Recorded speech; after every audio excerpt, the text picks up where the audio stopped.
Hello, everyone, and welcome to the Institute of Child Psychology's Children's Mental Health and Parenting Summit. My name is Tammy Shamoon, and today we are interviewing Devon Kuntzman.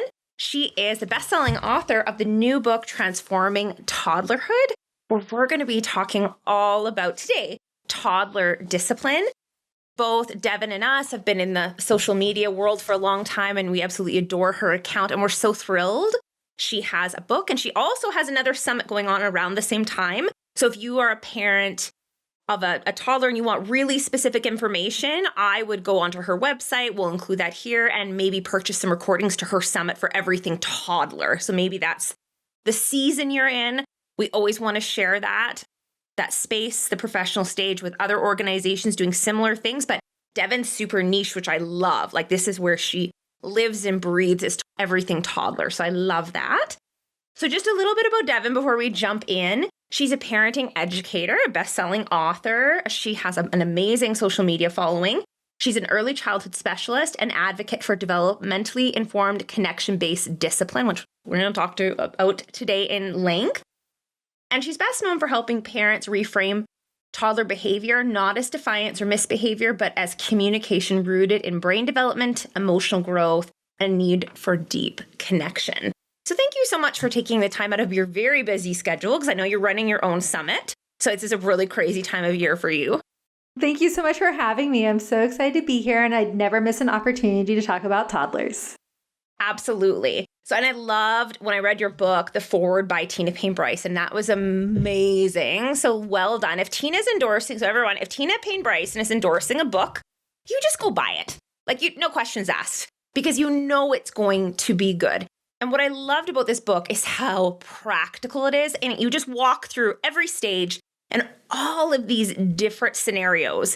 And you just leave from that, like the breath of fresh air, being like, I know exactly what to do. Like, I feel prepared to do. I wish I would have this book when I had toddlers, but now I have kids in middle childhood. They grow up so fast. They do. But trust me, it comes back when they hit the tweens and teens. It's like having a toddler all over again, except they have fancier words to, I won't say tell you off when they're angry. When they have really big feelings, the words are more succinct. But the same thing developmentally seems to be happening. So if you don't get it right in the toddler years, you'll get a second crack at it when they're teenagers. No problem. It comes back. All right. So let's talk about this. So, let's let people get to know you for 5 minutes. What got you interested in this, Devon? How did this happen? How did you become an early childhood educator specialist in toddlers? What's the journey? Yes. I have a very roundabout journey. A lot of people who know me well are like, Devon, you've lived 10 lives at this point in your life. And I'm like, sometimes I feel like I have. But I have a degree in psychology and child development, but that's where my interest started in children and toddlers. But I spent many, many years working with kids in all different types of non-traditional settings, including being a nanny for high-profile families all over the world, including here in the US and Europe. And also, I was the executive director of an orphanage and a farm on a mountainside in Rwanda. So I have worked with children from all different backgrounds, all different walks of life and cultures. And one thing that I noticed to be true for all children is that children just want to be seen and heard. And the more that I spent time with parents and their kids, the more I noticed the communication errors that were unknowingly happening between them. So, for example, a mom would maybe come home from work and her toddler within 5 minutes would just be falling to pieces, crying, pouty, whiny, clingy, all the things. And sometimes I'm just thinking of one person in particular, she would be like, oh, why did I even come home? This is what I come home to. Kind of like, oh, why don't I ever get the good parts of parenting, right? When here watching from the outside, I'm like, this little being is just, feels so happy to see her mom and just wants to offload all of these feelings and emotions from the whole day, have that emotional release so she can connect with her mom and come back to that emotional equilibrium. So I just saw so much frustration happening left and right. And so I realized that through all of this work that toddlerhood is not terrible. And the more that we identify with it as terrible, we have more of these moments of miscommunication that makes parenting harder. So I founded Transforming Toddlerhood in 2018, really to dispel the myth that toddlerhood is terrible and to empower parents and caregivers to overcome the daily challenges that we know exist during this critical yet challenging developmental period while nurturing development and creating confidence in their parenting skills, because every parent and caregiver deserves to have a little bit easier time and find more joy in the day-to-day. Beautiful. Well, let's jump in because most parents are tuning into this for toddler discipline. And I'm going to be talking about discipline in my own talk, but it's going to be aimed more at the older kiddos, right? We're going to talk about like more 6 and up for that particular talk. So when you hear the word discipline, or maybe let's say when parents hear the word discipline, what do you think they're picturing? Like when they become parents, like we got little ones here. So what do you think like is affiliated with that word, discipline? Oh, so many things. And a lot of it really depends on your upbringing and how you were raised. Because for some people, they might envision spanking because they were spanked as a kid. Or they might envision obedience because there was like a lot of threats of, if you don't X, Y, and Z and fall into line, then this is going to happen. So we learn to fall in line through fear. But oftentimes I think the biggest thing that parents are thinking is like, okay, I'm going to discipline my toddler and then they're going to listen. So really it's this thought that if I know the right way to discipline, then we're not going to have those power struggles. We're not going to have those challenging moments, and my child will just do what I say. I'm sorry. I lack from a place of compassion of raising 3 toddlers at this point. So this the facade of control dissolves very quickly. I think once they turn about 18 months, you realize how little control you truly have when having kids. But there's a lot of grieving, I think, that comes with that when parents realize that it is not that simple. So how do you want parents to walk into this discipline thing? Like, what's like that first thought, like something you really want them to first grasp before they even look at strategies, before we look at biting or kicking or screaming or they took their sister's toy or any of those things? Yeah. Well, the first thing is I love that you brought up control, because I always say here at Transforming Toddlerhood, control is an illusion. And because we cannot control another person's like behavior, their feelings, emotions, we can't control other people. Like we can have influence on them. We can have positive influence, negative influence. We can manipulate, but we can't truly control. And the sooner we realize that, the sooner we feel more ease in our parenting. But the longer we fight against this and just think, if we just do this thing, if we just do that thing, and then I'm going to get in control, that's where the majority of the frustration and power struggles come from. So if you're thinking about walking into discipline, when you have a baby that's transitioning into toddlerhood, which can happen anywhere from 9 months to 15 months, you have a toddler on your hands where they start having their own agenda and trying to exert their independence and their will. The thing that we want to understand is that discipline is truly teaching. What are we teaching? We're teaching skills, self-control skills, impulse control skills, all the skills that kids need to be successful. And if we're looking at behavior as bad or a problem, then we're going to want to find what consequence should we give, what discipline, what punishment should we give to make that behavior stop. And so really the goal here is to stop punishing kids for their lack of skills and start teaching them the skills that they need. And that's really what discipline is all about, because you don't want to have a school-age child that you still have to follow around to tell them, oh, you need to, here's the line, here's the line, here's the line. We want them to learn the skills to be able to have self-control. I think skills is primary here. They don't have the skills yet. Like there's no toolbox yet. Now we're talking about maybe even discipline when we get into middle childhood or even into the elementary school age years. Even then, the brain is still very underdeveloped. So I think, I know when I'm doing parent education what I think is important is maybe we start a little bit here about why they're lacking that toolbox to begin with. I think most parents understand the brain is underdeveloped. Like they can comprehend that. We can't treat them like little adults, although maybe that's kind of our inclination.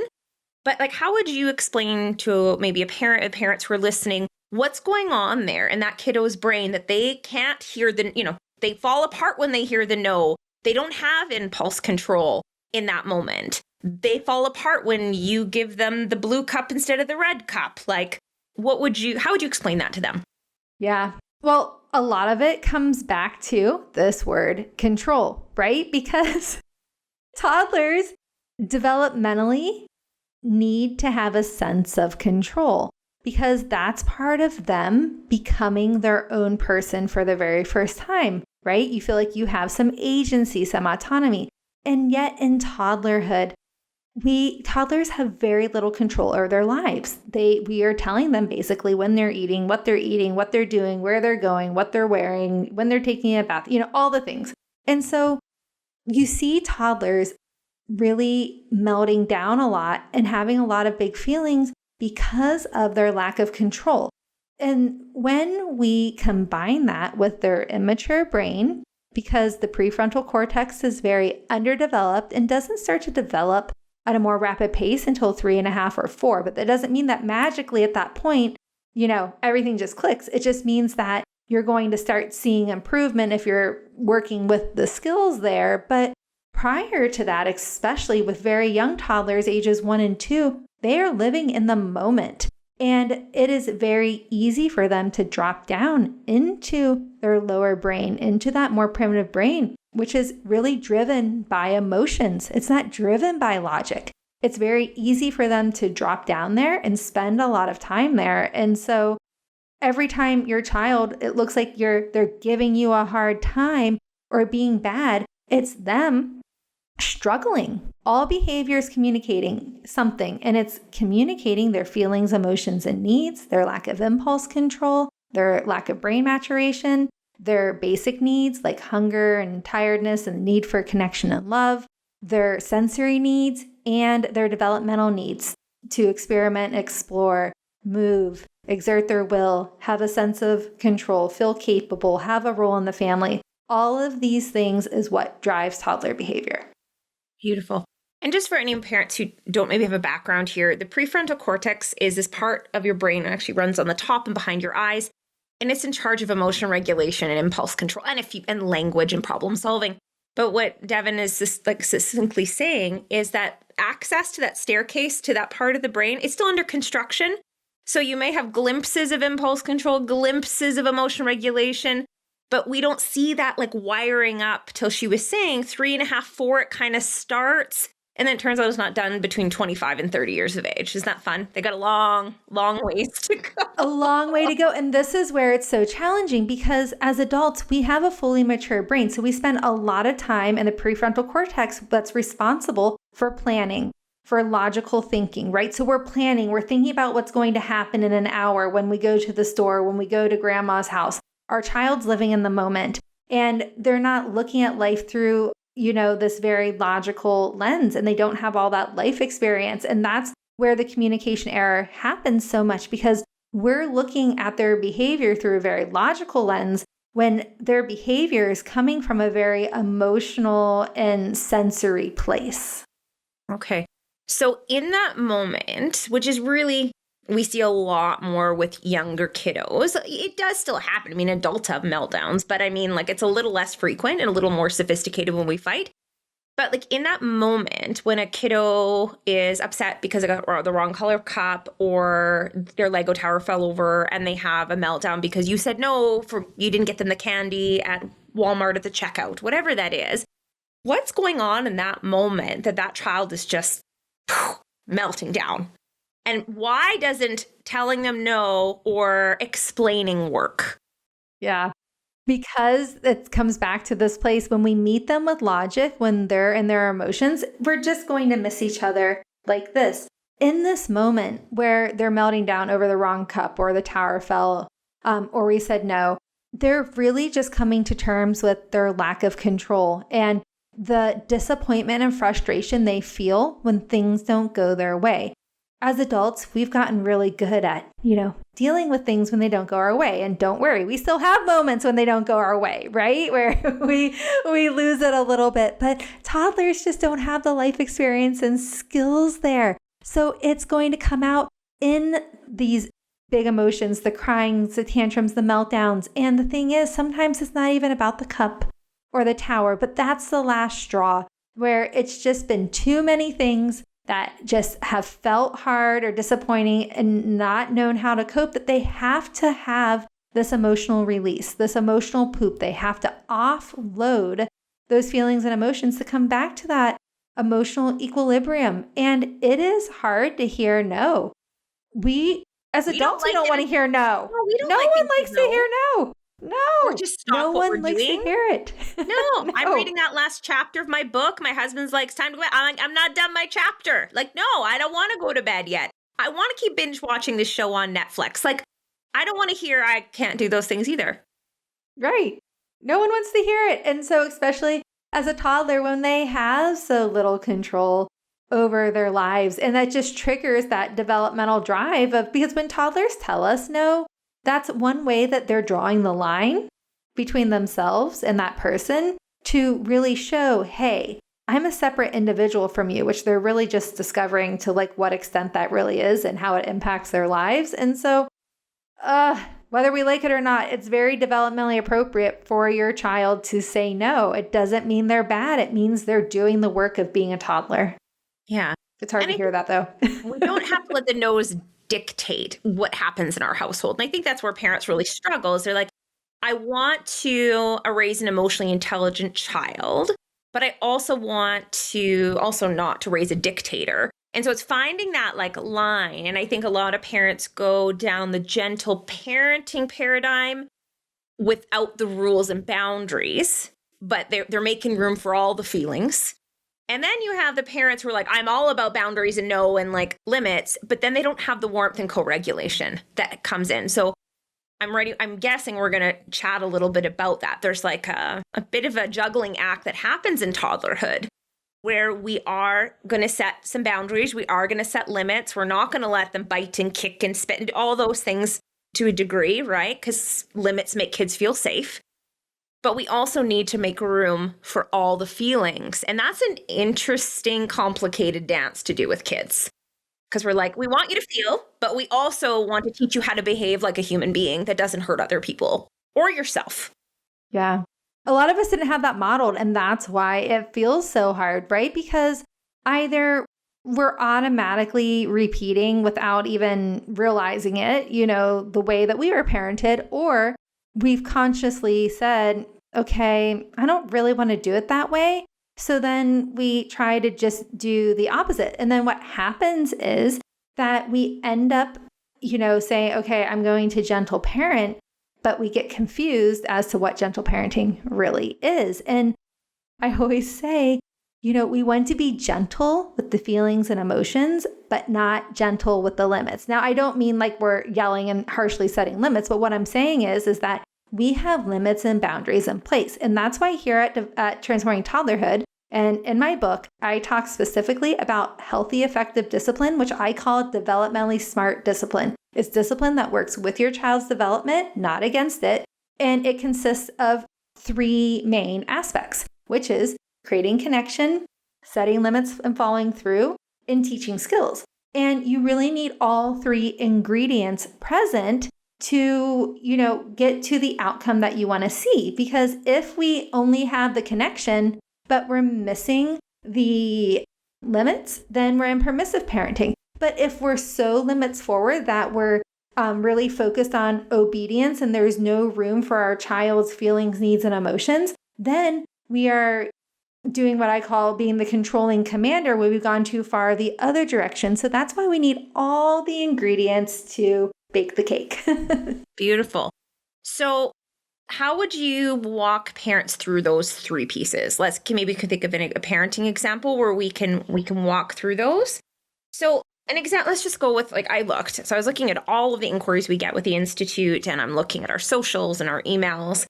And one that, of course, comes up the most is tantrums. That's going to be the biggest one. Like, you gave the no, and it is like the end of the world. And you're like, I just want to eat dinner. Like, I just want to get through the checkout in Safeway and get home, and I've got this kiddo losing their bloody mind, and I'm embarrassed, and I just want to get on with my day. So what does that kiddo need in that moment using your model?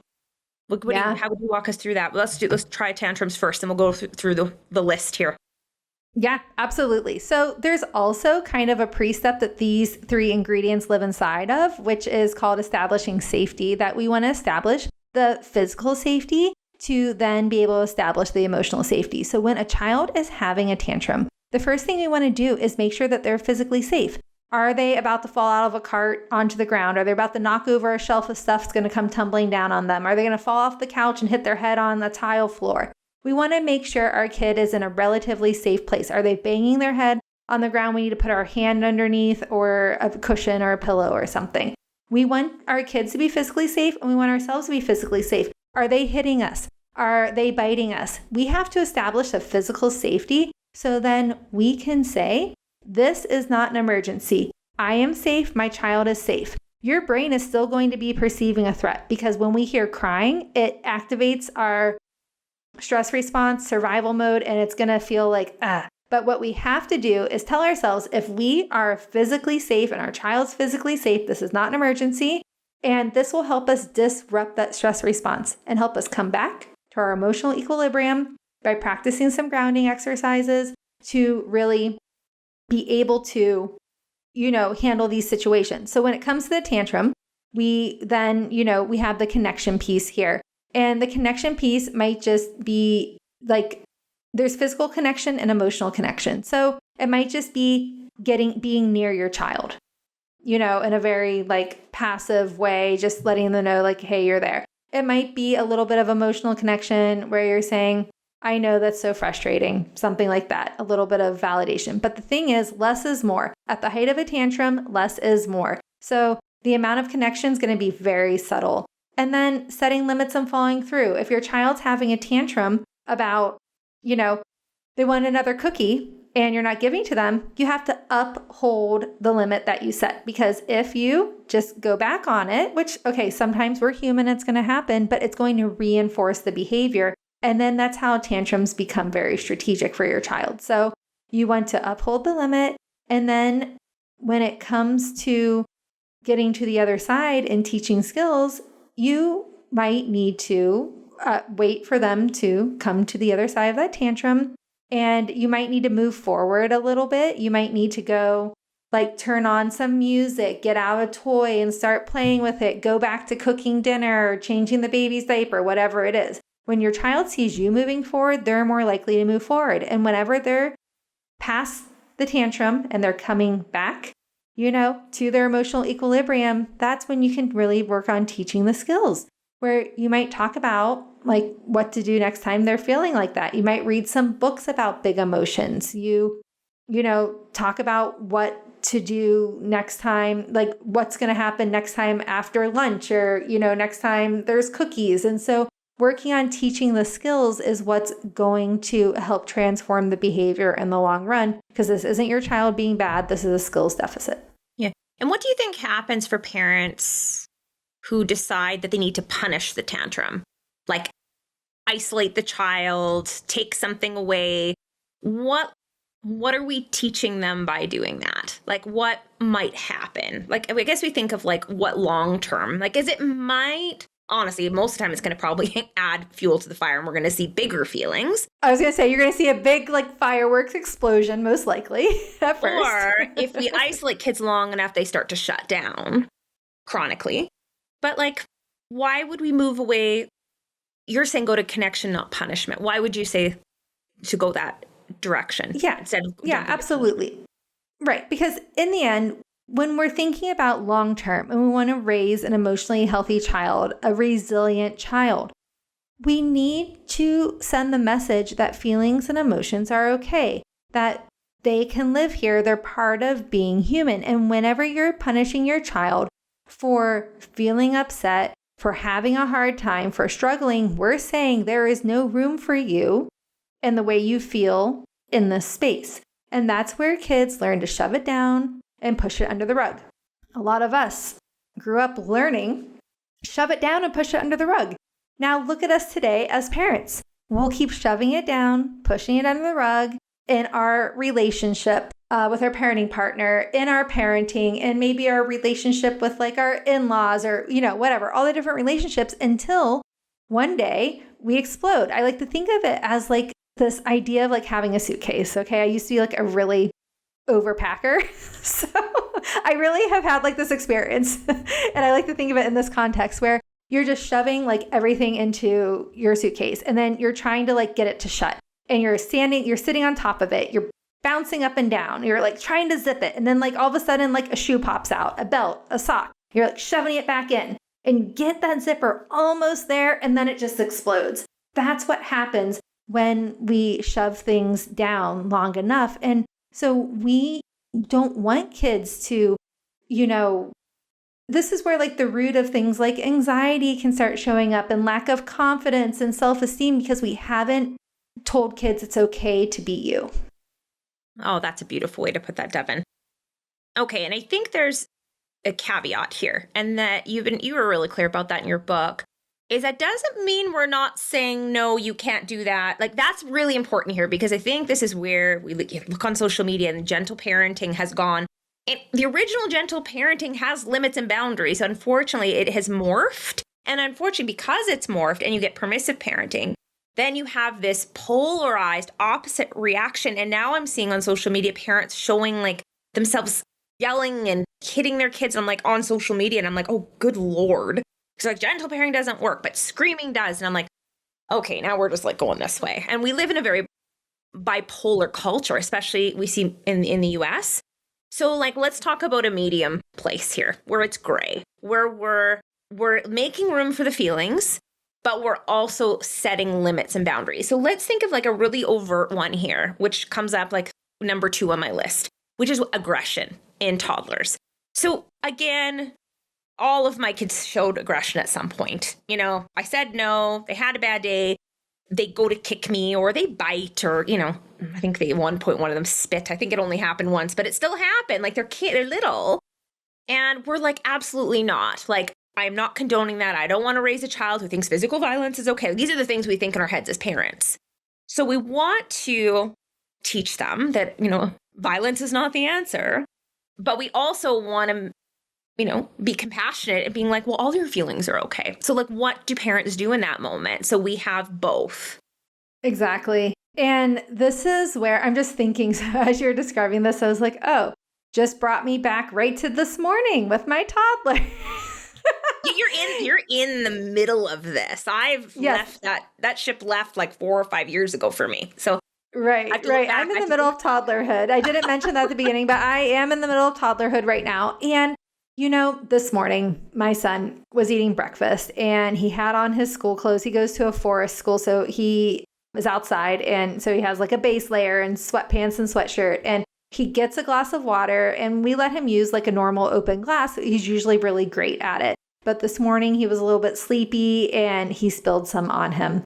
And he's a kiddo who really does not like any type of wetness on him. He's a highly sensitive kid. And so he started freaking out. And I think also because he knew it was time to go to school and like his favorite sweatshirt was now wet. So this was just like in his mind a catastrophe. And I saw the look on his face and he got like his face started to scrunch up and I could just tell. And he was like screaming. And then I said, it's okay. We'll go put it in the dryer. I met him with logic. And what happened? He said, no, it won't be dry in time. And then he like scrunched up and he like hit me on the cheek like that. And so I could look at that behavior and say, you don't hit me. You know better. That is disrespectful. You go to your room. That's what I think a lot of parents would try because they're like, well, my mom would have just smacked me. I would have got a spanking. So I'm doing the better thing by sending him away so I don't hit him, which I'm always like, that's still the better choice than hitting him. However, let's talk about 10,000%. Yes, 10,000%. We never want to inflict any type of pain on our kids. Pain does not teach. I mean, it teaches something, but not what you want it to teach. And so that's a whole nother conversation. So the thing is here is that as someone who knows that all behavior is communication, my son felt so upset and so dysregulated, he didn't know where to put that big emotion, and he hit me.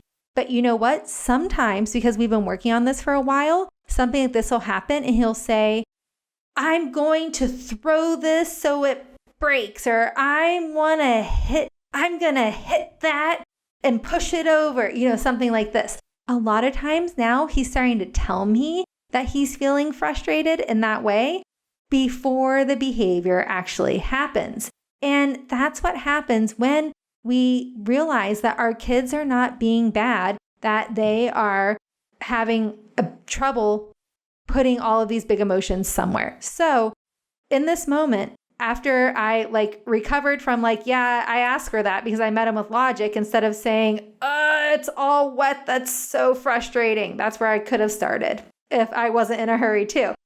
But anyways, we got off his sweatshirt, everything. We calmed down. And then I said to him, what happened back there? You hit mama. He's like, I hit mama. I said, yeah. It's like, when you're frustrated, we don't hit people. I know you were so angry you wanted to hit something. You can't hit mama. Next time you have to say, I'm mad. I'm angry. I'm upset. He's like, I was so angry. I said, yeah. You say, I'm angry. And so, this was a really great learning moment. And it's not that I let the behavior slide, but I also didn't punish him, because what is my child going to learn from punishing except to have fear of more punishment or fear of losing my unconditional love and acceptance? But because I work on this with him often, he usually will tell me that he feels like hitting or biting before he actually bites. And that's why when I'll say, you feel so mad you want to bite and you're not biting me. That's great. Or I'll say, here, you can hit this, like a pillow or something. And that a lot of time, very young toddlers need a physical place to redirect themselves before they can learn the more sophisticated coping skills. And everyone's like, oh, so I'm going to teach my kid that it's okay to hit. What we're doing is redirecting to have the behavior go to have a place for the physical behavior in an acceptable way until their brains are mature enough to learn the skill. And it doesn't mean, okay, I'm going to wait till he's 4 to teach the skill. We're going to practice. And that's why we read books about hitting. When he's calmed down, we talk about hitting, what he can do instead.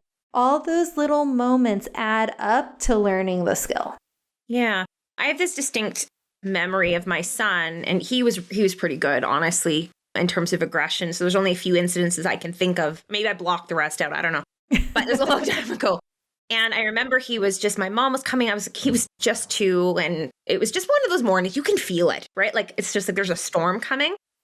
And, he was, I don't even remember why. I had set a limit around water because he wanted to play in the sink in my bathroom and I was putting makeup on or something silly. And I knew it was coming. I could just feel it. He was already in kind of a mood. And I said no.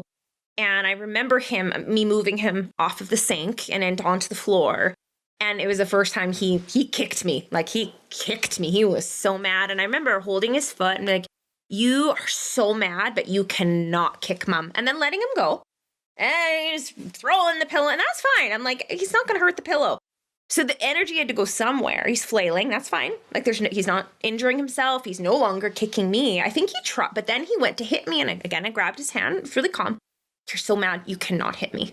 So, for me, would you suggest, I always, if they come at me, I'm I'll hold, be no, you may not, calmly. And then I let them go. And again, and then they may redirect that energy. And you're saying maybe, give them something else to move into, but still physically saying you can't do that. So I'm not sure. Because we have to establish the safety. We have to establish the safety, right? Because if your child is at a safety risk or a physical safety risk, or you're never going to be able, I don't want to say never, but it's going to be extremely challenging to shift out of survival mode, out of the stress response, to shift from automatically reacting to intentionally responding in a way that you can be proud of as a parent.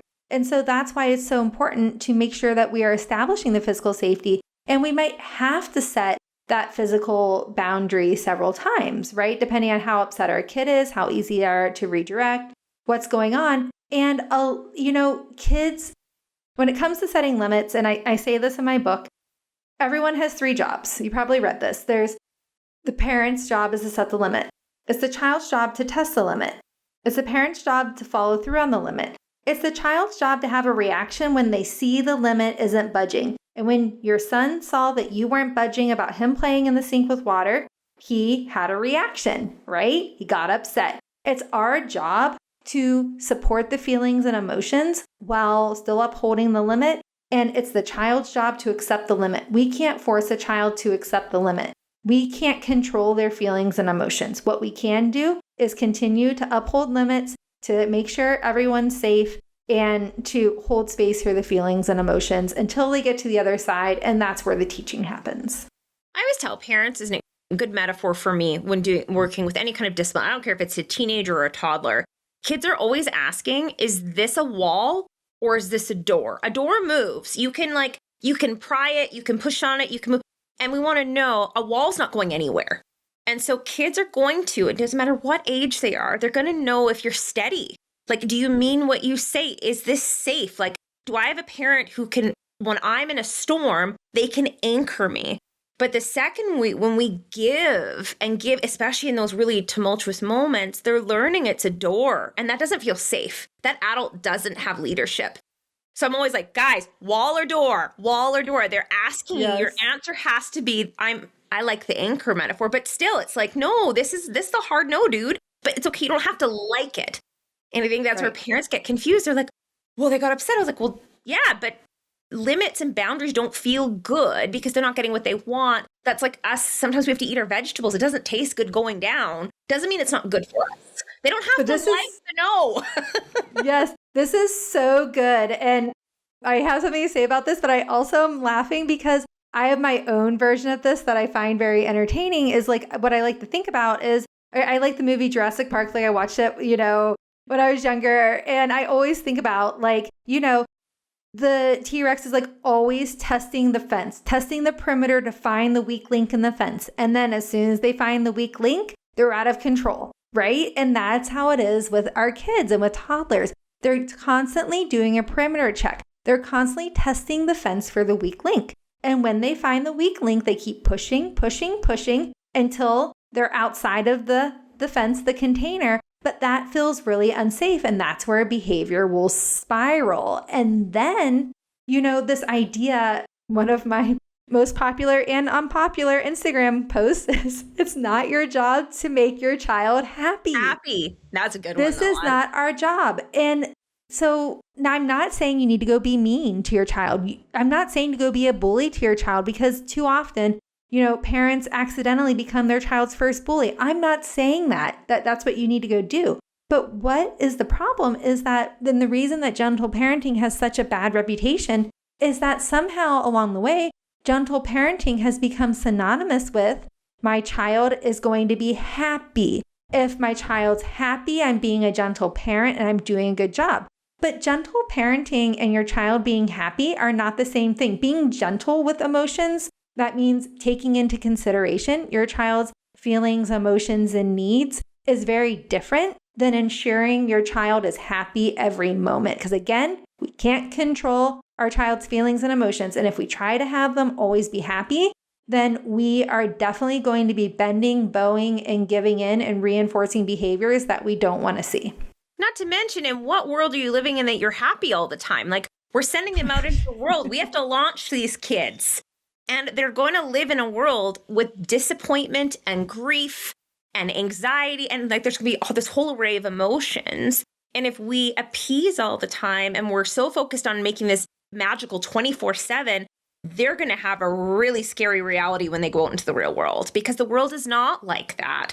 But the research would say the more room we make for emotions, the less they take. So we can teach them that emotions come and go. The happiness will come back. But right now, we got to deal with this frustration, or we have to deal with this fear, or we have to deal with jealousy, or whatever comes up.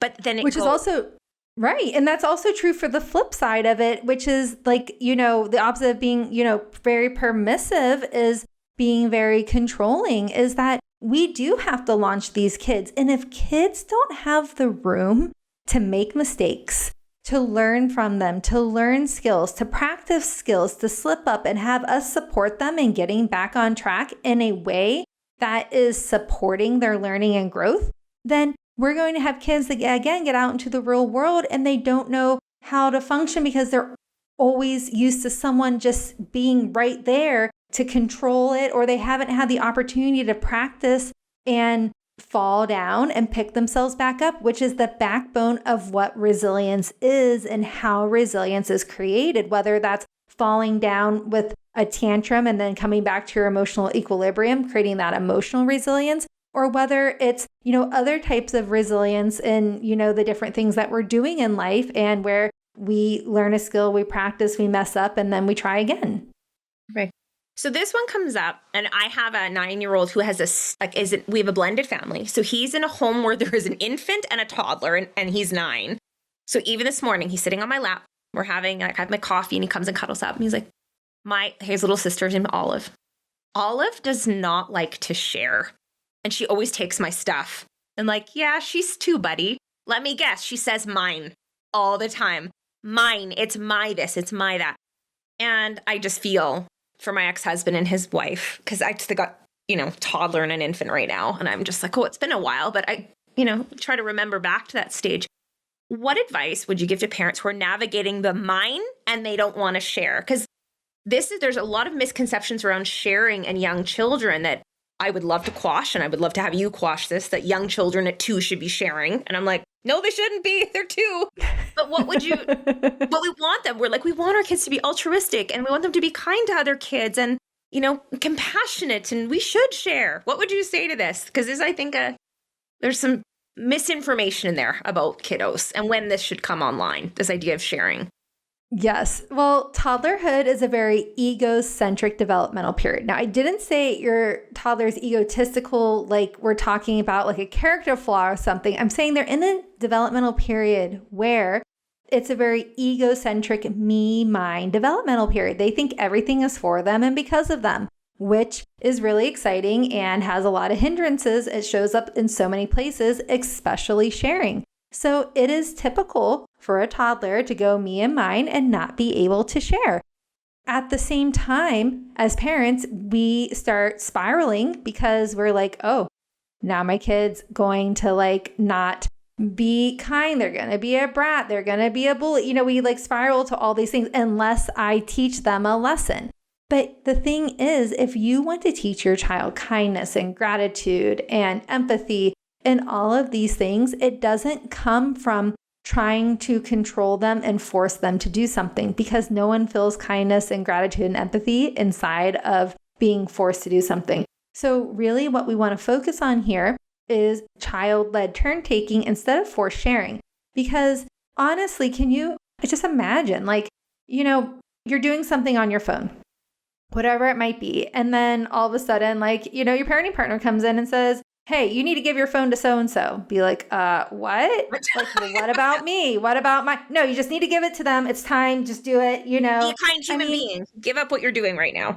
Right. So now we're teaching the child that's giving up the thing that their feelings, emotions, and needs don't matter in that moment, that they have to please others, and not worry about their own needs. But then the child that's getting the toy, now we are taking away an opportunity to learn impulse control, to learn delayed gratification. But what we're doing is just telling them, no, you get exactly what you want when you want it. No worries about that, at someone else's expense. And so then we start thinking about it like that. We're like, oh, no, this actually isn't kindness. It's actually has a lot of negative impact on both kiddos. So when we turn to this idea of child-led turn-taking, it becomes so much more simple, because if someone is playing with a toy, it's not available. If someone is not playing with a toy and it's just sitting there, it's available. That is a very concrete thing that toddlers can pick up on pretty quickly. Now, are they always going to love it? No. But when it's easy to understand because it's very concrete. And so that's what we want to work on. And then guess what?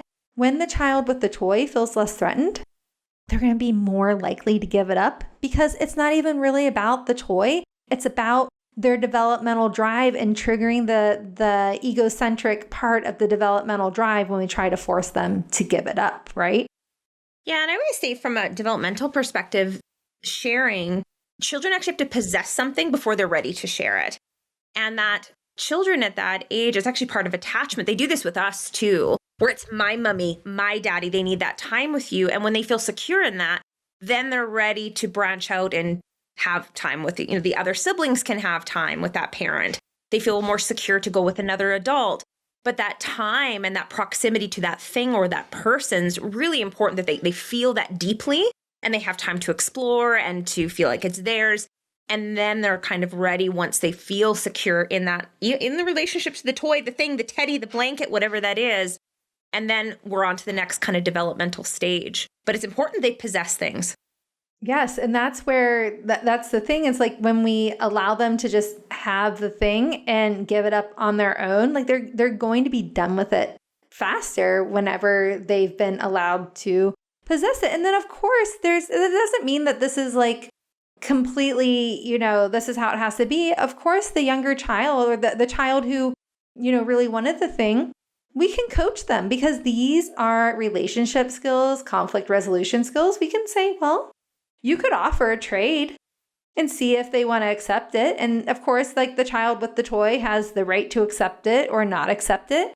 And that's okay. So there's different things we can coach kids around there. But it's really a gift to do things this way because the sooner like you do this, the sooner the kids are going to pick it up and they're going to be able to solve more of their conflicts on their own instead of getting us involved. And really the whole goal of parenting, fortunately and unfortunately, is to work ourselves out of the job, right? To raise kids that are independent and problem solvers and, that can navigate these challenges on their own. Yeah. Well, no, I think that we're always looking towards what I'm hearing you say is looking towards what we want to cultivate long term, right? That's what we're doing. We're always saying like, what's the end goal here with these kiddos? So let's, just because we have only about 10 minutes left, let's look at another one that comes up a lot. So we did sharing, bite, like aggression. We looked at tantrums, whining, that one. We just did a podcast on this. That comes up in toddlerhood, right? Like they want the cookie and it's a grating sound that I think every parent's just like, make it stop. And then we're tempted to go, don't use that. You sound like a baby. Don't use your baby voice. Like we just want it to stop, or maybe we yell, or maybe we send them away, or I can't hear you. How do you respond to whining? Like, what would you suggest for parents for whining? Yeah. Whining is challenging, and we need to look at whining from from a developmental standpoint, because you're going to have younger toddlers that are ages 1 and 2 who might be whining for slightly different reasons than older toddlers ages 3 and 4 that have a better command of expressive language, because 1 and 2-year-olds don't have a lot of expressive language skills. So they really might be trying to tell you they need or want something, but they do not have the language to express it. And so it comes out in whining. I remember my son was 13 months old. I felt like I'm being bossed around by a kid that can't even say any words. He's it can feel like a lot. And so but regardless of if it's a child who doesn't have the language skills, or if it's a 3 and 4-year-old who's whining because they don't feel seen and heard, or they feel dysregulated, that's typically why you see the older toddlers whining, and they still might not have the skills, especially if they are dysregulated. Saying use your words to either age group is not really going to work. What we want to do is help kids regulate their feelings and emotions and teach them skills.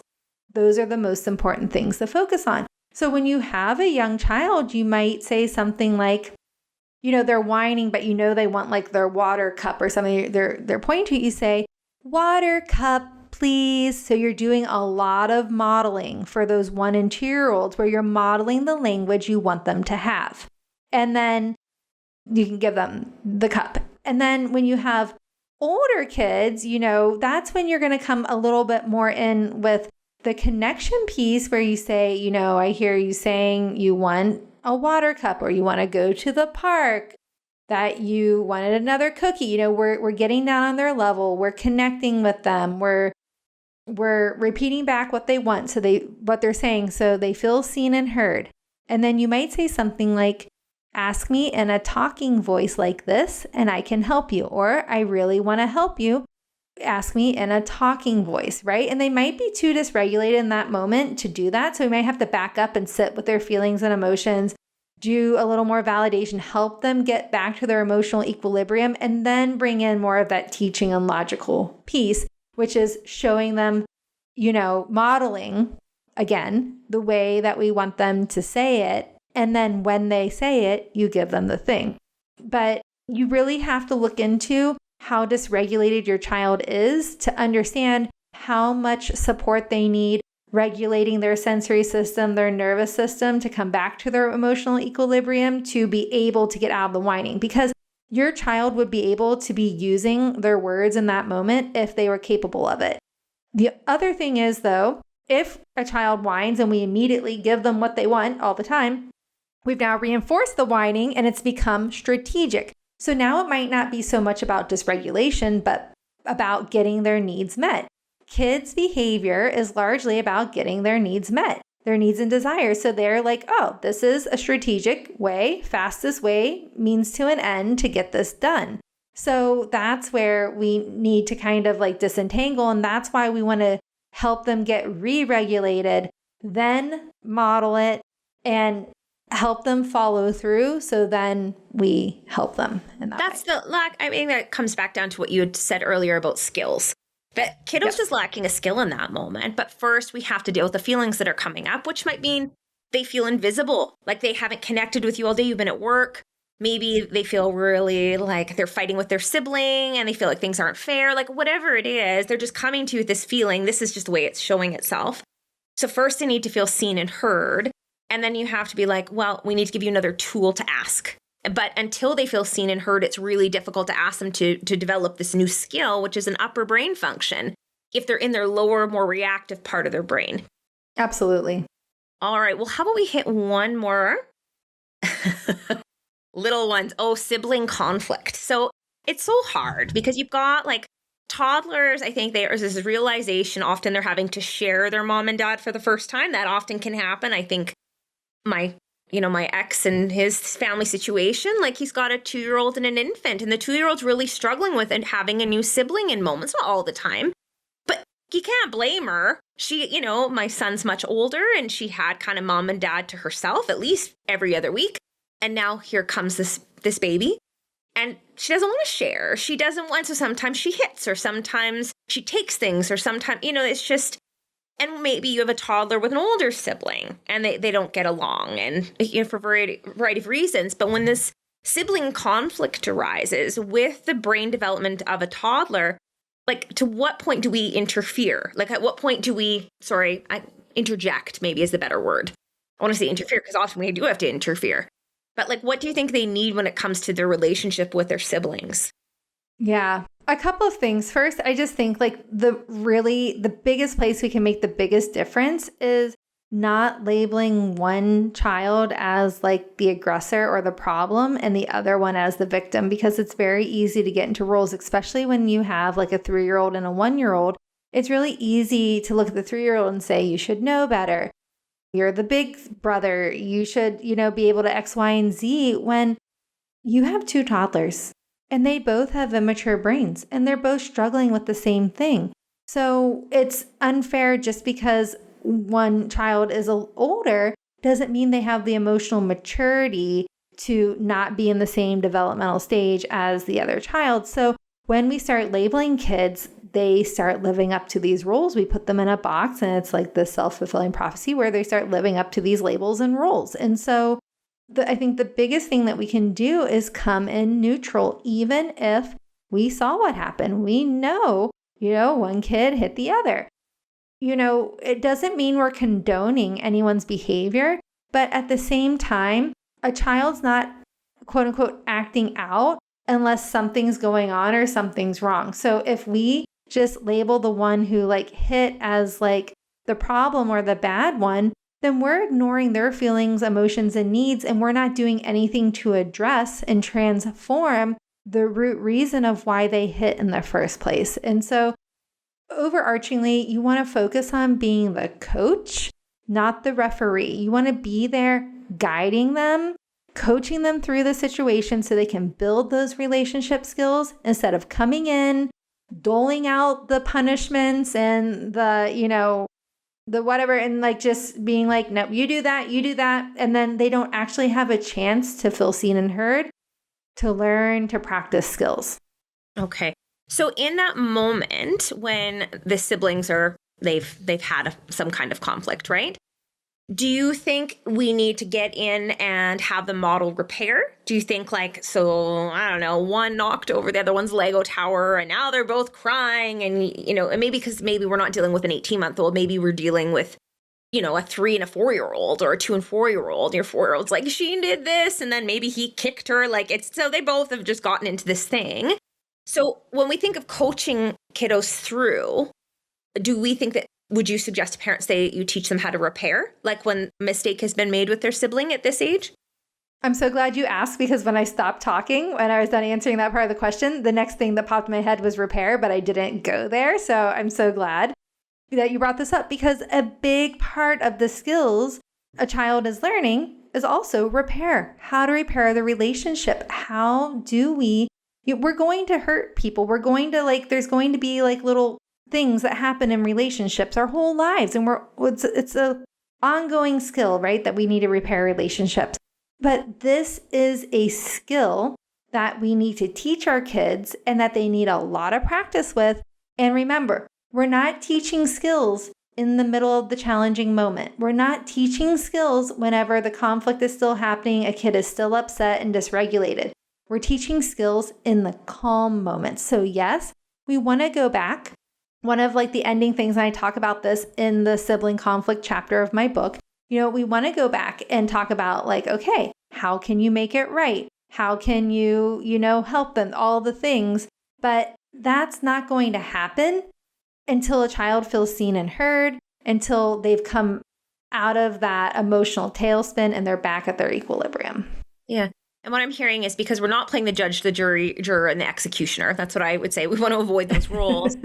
Both kiddos need to be heard. Both kids' perspectives. They both need to be able to tell their story about how this other sibling's horrible, and the other one's saying this one's horrible. So we're listening and making sure both kiddos get that dose of us, that they're like, I understand where you're coming from. And then once they feel that safety and that connection with you, then we can move them towards whether, I don't know, an apology, or maybe we help the little brother build his Lego tower back up, or, whatever that is. But they're not receptive to that guidance until they feel like mom and dad understand them, is what I'm hearing. We're listening. We're helping them feel seen and heard. And remember, listening and validating is not the same as condoning and agreeing. Those aren't the same things. It wasn't okay. You're not saying it's okay that they did the thing. Right. What you're saying is, I acknowledge that was hard and you're frustrated or you're sad or that didn't feel fair, whatever that was. And then we can come up with solutions once the dust has settled. The dust has settled, though. We see those soft tears. They're not angry tears. We know that shift from mad to the crumpling in your lap kind of tears. And when they're feeling good, then we can go and do that thing. But we're a first responder until the dust has settled.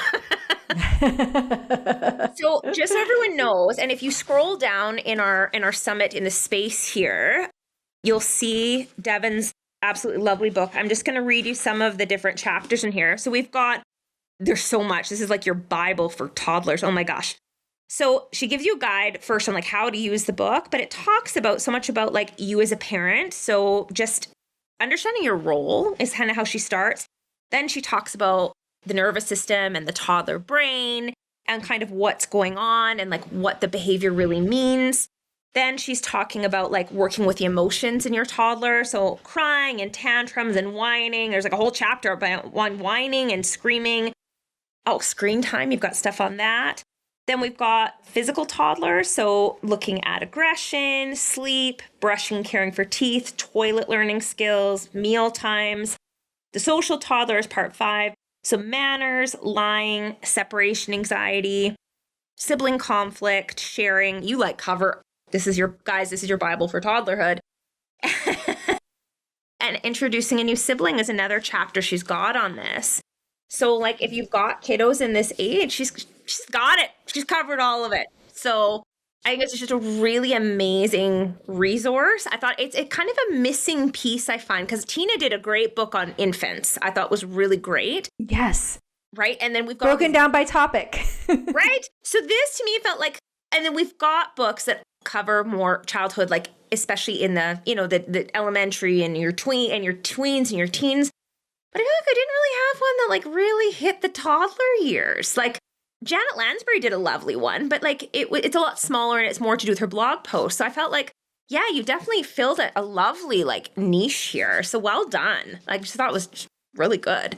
So thank you so much. Thank you. You're so welcome. I created this book because we have all of this guidance for pregnancy, for infancy, where we can look up the challenges we're facing by topic.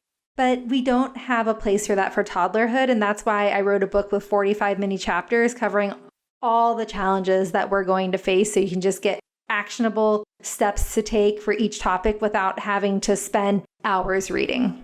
Absolutely. So you can just go into the chapter contents. What are you struggling with? Take a look and then close it. And that's how I would actually suggest reading it. It's because it's a good sized book. So I was you know what? Parents are busy, but you can at least look it up. You're not going to spend hours trying to comb through this book looking for the right topic. It's going to be right there in the index. It's a quick reference guide. Exactly. So Devon, thank you so much. It was wonderful. Thank you. I got to read your book over the holidays and it was just lovely. And I said, I wish I would have had it, but now mine are a little older. So you'll move on eventually to the next stage of your parenting expertise. I'm sure you'll write something else as your kids get older. Yes. Thank you so much. Yeah. Have a wonderful day, Devon. Thank you. Thank you.